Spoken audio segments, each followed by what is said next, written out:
ইসলামী আন্দোলনের সম্মানে তাদের যিনি নায়েবে আমির আছেন তার আসনে আমরা কোনো ক্যান্ডিডেট না দেওয়ার সিদ্ধান্ত গ্রহণ করেছি। শাহেকে চরমনায় জনাব মুফতি ফয়জুল করিমকে নিয়ে জামাতের সিদ্ধান্তে রাজনীতিতে তোলপাড়।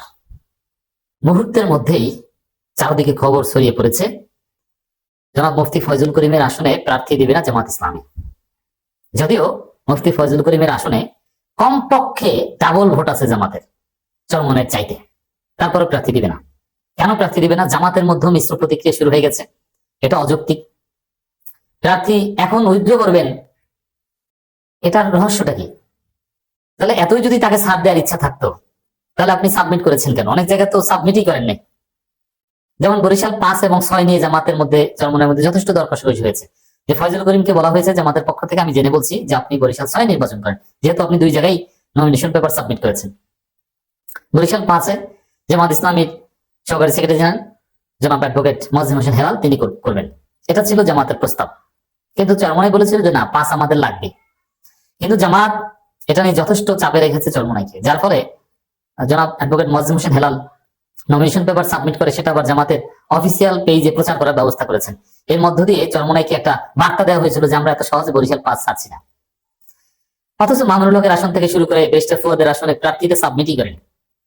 তাহলে এখন কেন জামাত বলছে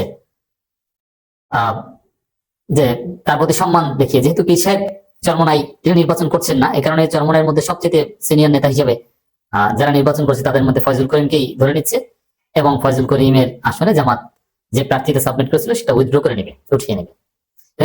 উঠিয়ে নেওয়ার অর্থ হচ্ছে জামাত ফয়জুল করিমকে ভোট দিবে, ফয়জুল করিমকে সমর্থন দিবে।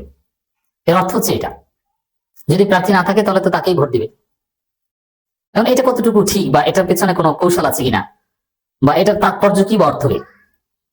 প্রথম কথা হচ্ছে যে এই ঘটনা ছড়িয়ে পড়ার পর ডাক্তার তাহের সাহেব যখন এই ঘটনা জানিয়ে দিলেন প্রধান উপদেষ্টার সাথে বৈঠকের পর, তিনি সাংবাদিকদের সাথে আলাপকালে এটা বলেছেন।